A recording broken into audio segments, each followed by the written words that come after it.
Il existe des voix qui cherchent à convaincre. Elles argumentent, démontrent, insistent. Et puis il existe des voix plus rares. Des voix qui n'essaient pas de gagner. Des voix qui ouvrent un espace. La voix de Christophe André appartient à cette seconde catégorie. Il n'a jamais cherché à capter l'attention par la force ou par l'autorité. Son influence s'est installée autrement par la constance, par la douceur, par cette capacité singulière à laisser les mots se déposer plutôt qu'à s'imposer. Là où le monde accélère la pensée, il a ralenti le regard. Là où notre époque valorise la certitude, il a redonné sa place au doute, non comme faiblesse, mais comme respiration. Bien avant que la pleine conscience ne devienne familière, avant qu'elle n'apparaisse sur les couvertures de livres ou dans les programmes de conférences, Christophe André observait déjà quelque chose de fondamental dans sa pratique clinique. La souffrance psychologique n'est pas seulement liée à ce que nous vivons, mais surtout à la manière dont nous entrons en relation avec ce que nous vivons. Dans son travail de psychiatre, il a rencontré l'anxiété sous de multiples visages. Une agitation permanente. Un besoin de contrôle. Un perfectionnisme épuisant. La peur constante de perdre l'équilibre intérieur. Il a rencontré la dépression au-delà de la tristesse visible. Il y a vu une fatigue profonde, une perte de lien, une voix intérieure sévère qui ne laisse aucun répit. Il a accompagné des patients intelligents, sensibles, lucides mais infiniment durs avec eux-mêmes. Il ne manquait pas de compréhension. Il manquait de douceur. Cette prise de conscience ne s'est pas imposée soudainement. Elle s'est construite lentement, au fil des années, dans le silence des consultations. Christophe André écoutait les mots, bien sûr, mais aussi ce qui se jouait au-delà des mots. La tension dans les corps, le souffle raccourci, l'inconfort face au silence, la difficulté à simplement être là. Peu à peu, une évidence s'est dessinée. Comprendre intellectuellement son fonctionnement ne suffit pas à apaiser la souffrance. Beaucoup de patients savaient expliquer leur mal-être avec précision, mais restaient prisonniers de celui-ci. Le savoir n'engendrait pas nécessairement le soulagement. Alors une question plus profonde a émergé, discrète, persistante, impossible à ignorer. Et si le soin ne commençait pas par l'explication, mais par l'attention? À cette époque, la psychiatrie occidentale était principalement orientée vers l'analyse, le diagnostic, la correction.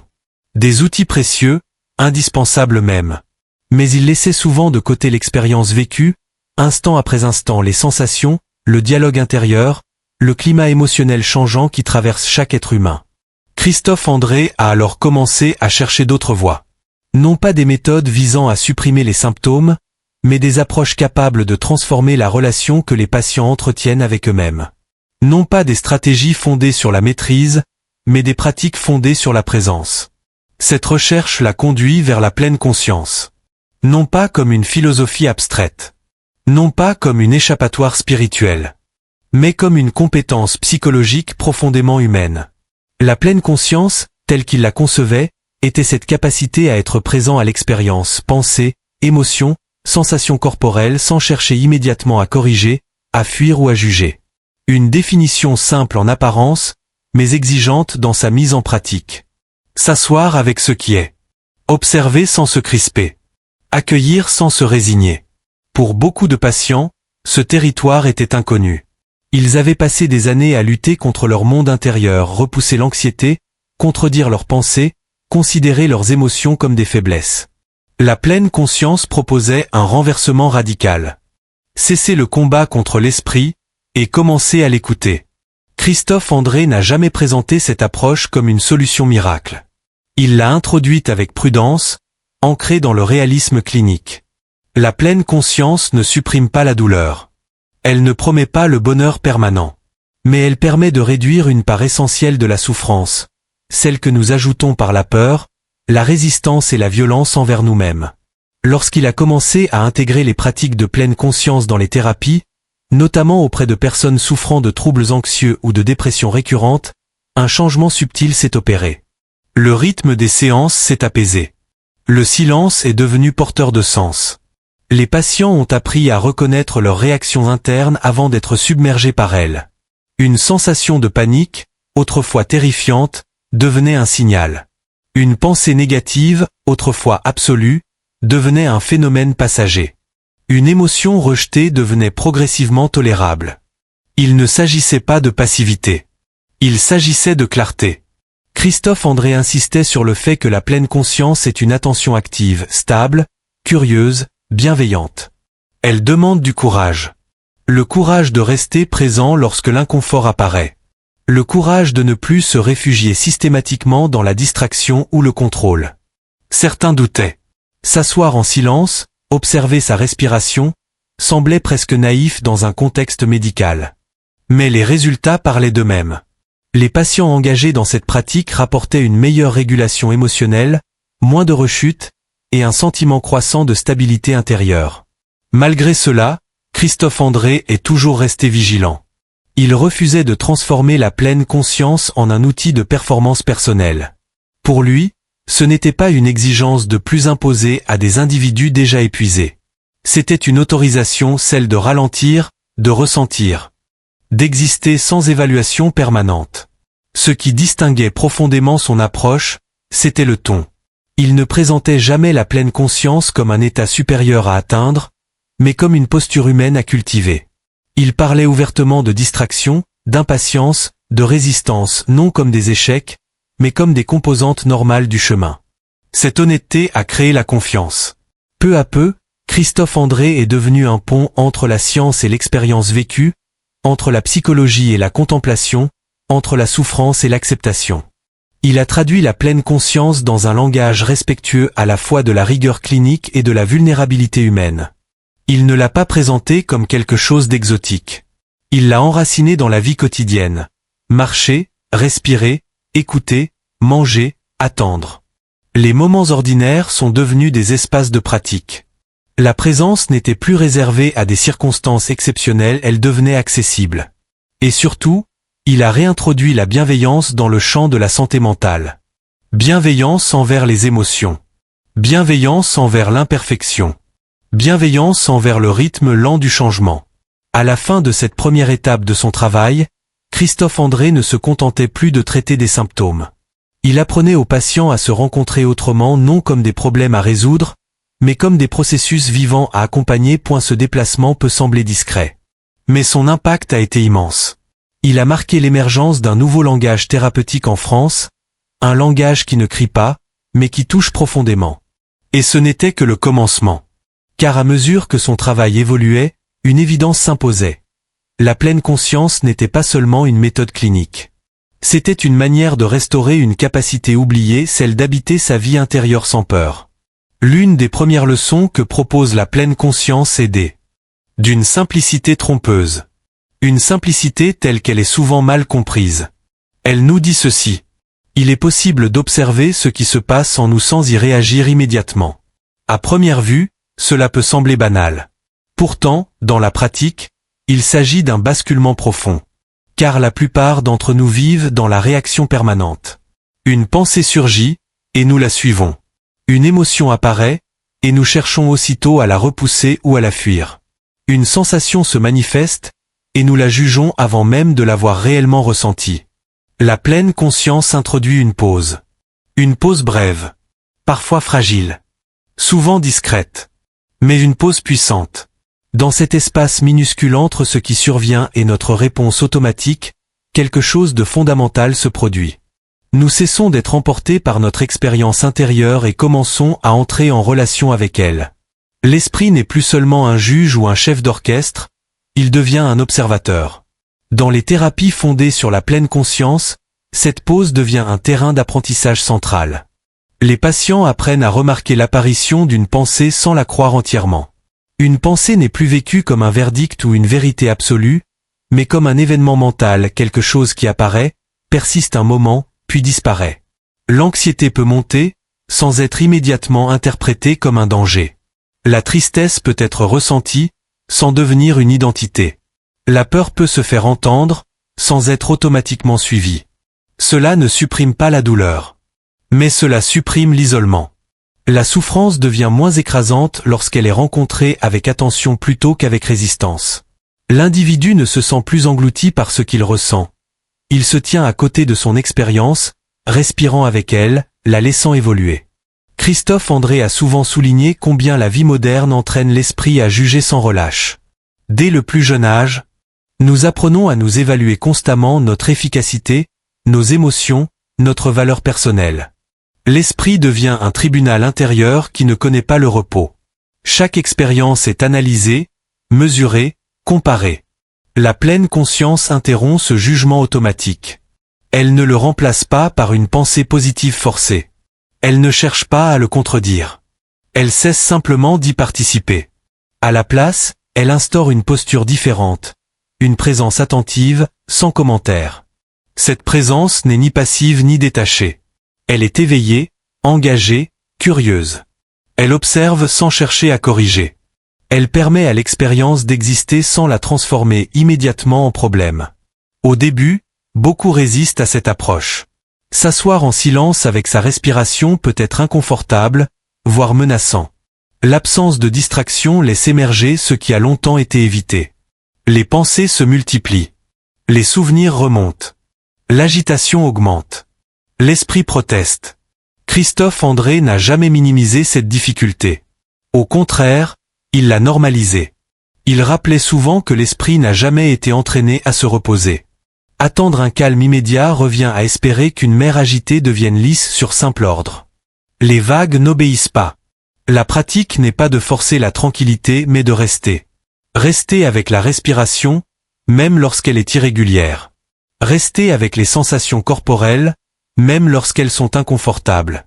Rester avec les émotions, en les laissant se déplacer, se transformer, s'atténuer. Ce fait de rester demande du courage.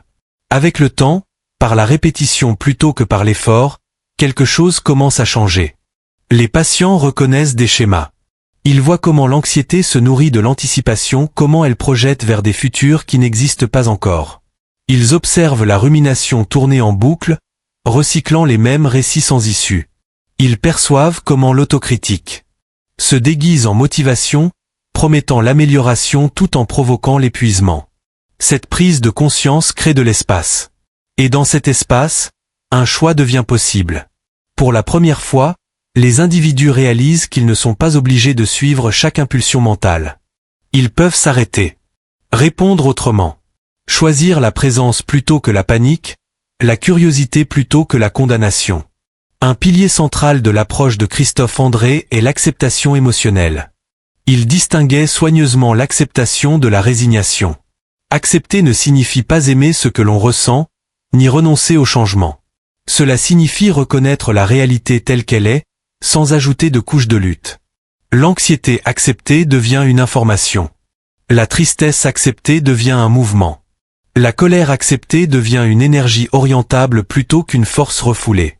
Cette perspective est particulièrement transformatrice pour ceux qui craignent leurs propres émotions. Beaucoup pensent que laisser exister leurs sentiments reviendrait à perdre le contrôle. La pleine conscience enseigne l'inverse. La résistance renforce les émotions. L'attention les adoucit. Lorsque les émotions sont accueillies sans jugement, leur intensité diminue souvent d'elle-même. Elles ne sont plus amplifiées par la peur ou le rejet.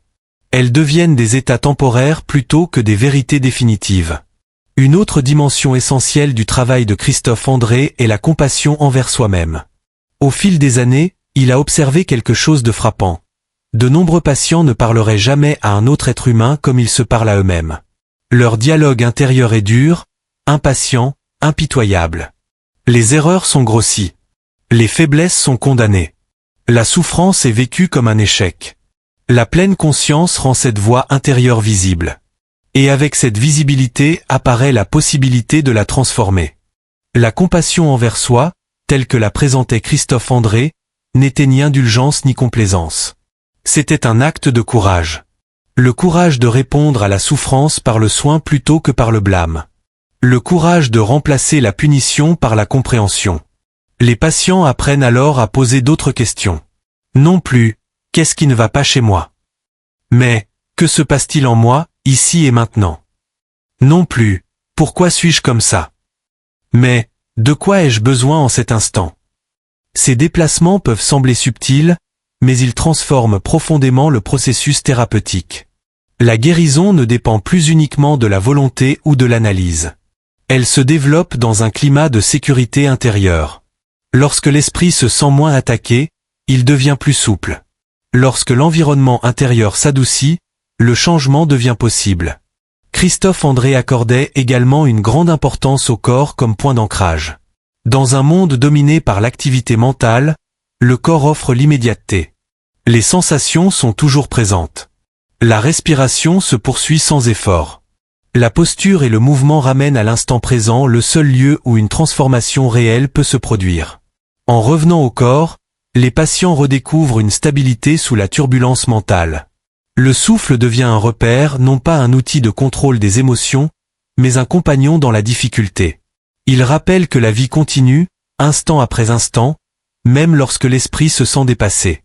Christophe André insistait sur un point essentiel. La pleine conscience doit rester ancrée dans le réel. La vie ne devient pas lisse. La perte continue de faire mal. L'incertitude demeure. La pleine conscience n'efface pas la vulnérabilité, elle apprend à vivre avec elle. Cette honnêteté a protégé la pleine conscience de toute dérive idéologique. Elle est restée une pratique imparfaite, progressive, profondément humaine. À mesure que ses enseignements touchaient un public plus large, Christophe André conservait une grande humilité. Il rappelait souvent que la pleine conscience n'est ni un trait de personnalité ni une réussite morale. C'est un entraînement. Et comme tout entraînement, il demande de la patience, de la répétition et de la bienveillance envers l'échec. La distraction n'est pas une faute.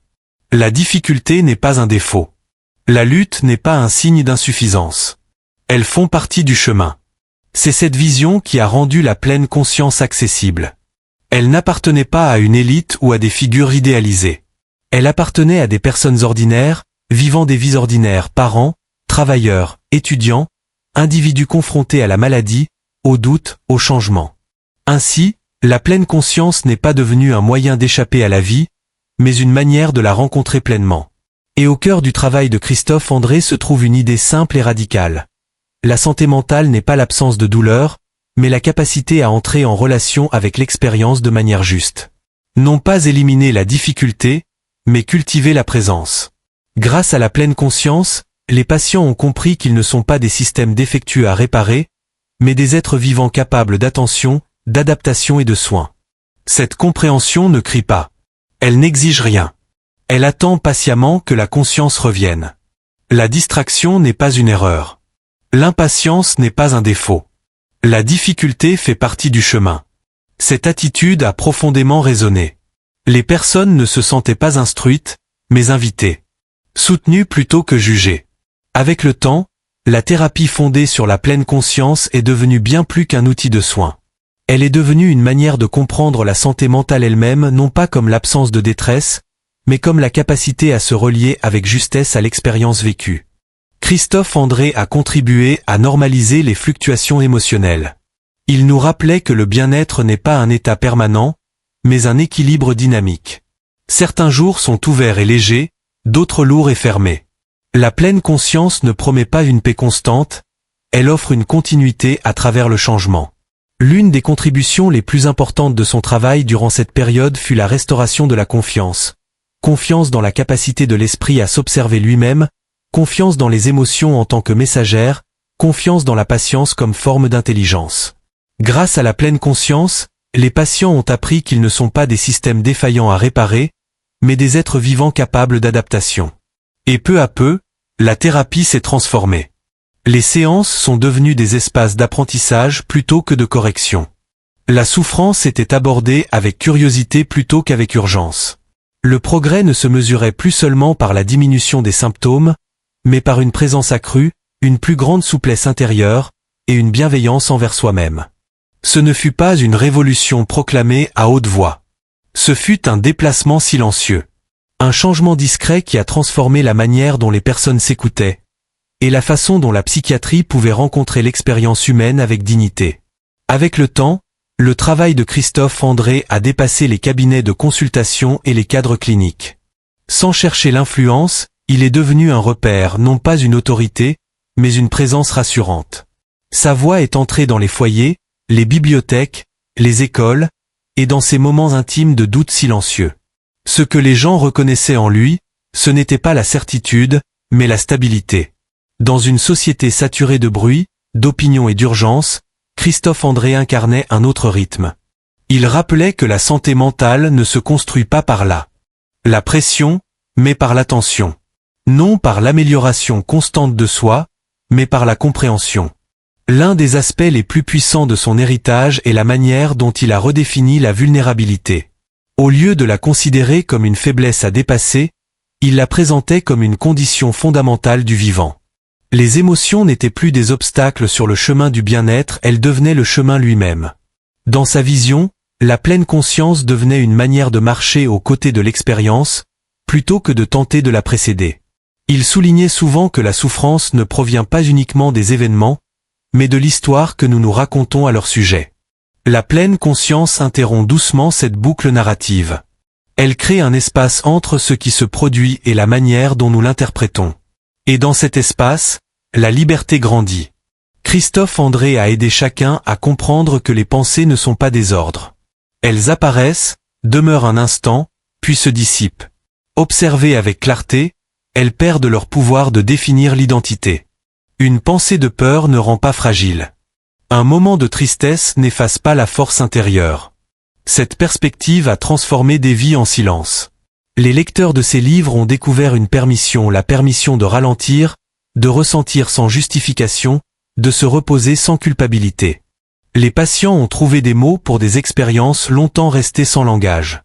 Les professionnels ont découvert que la rigueur scientifique et la bienveillance pouvaient coexister. Pourtant, Christophe André a toujours mis en garde contre le risque de transformer la pleine conscience en performance. Il rejetait l'idée d'une présence parfaite. Il parlait ouvertement de distraction, de fatigue, de résistance intérieure même après de longues années de pratique. La pleine conscience, insistait-il, n'est pas une maîtrise de l'esprit. C'est une amitié avec lui. Cette manière de la présenter a protégé la pleine conscience de devenir une exigence supplémentaire dans un monde déjà trop exigeant. Elle a permis à chacun de l'aborder avec douceur, imparfaitement, humainement.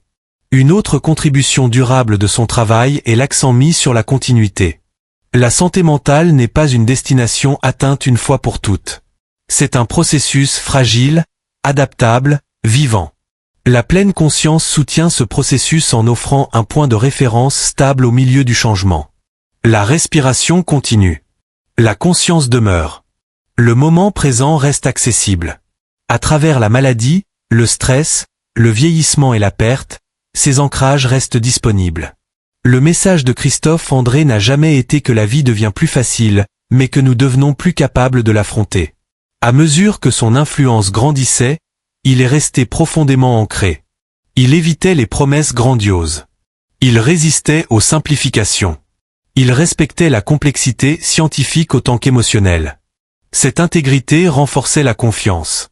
À une époque dominée par les solutions rapides, sa patience se distinguait. Il nous rappelait que la transformation se déploie lentement, que la répétition est essentielle, que les rechutes ne sont pas des échecs, mais des étapes de l'apprentissage.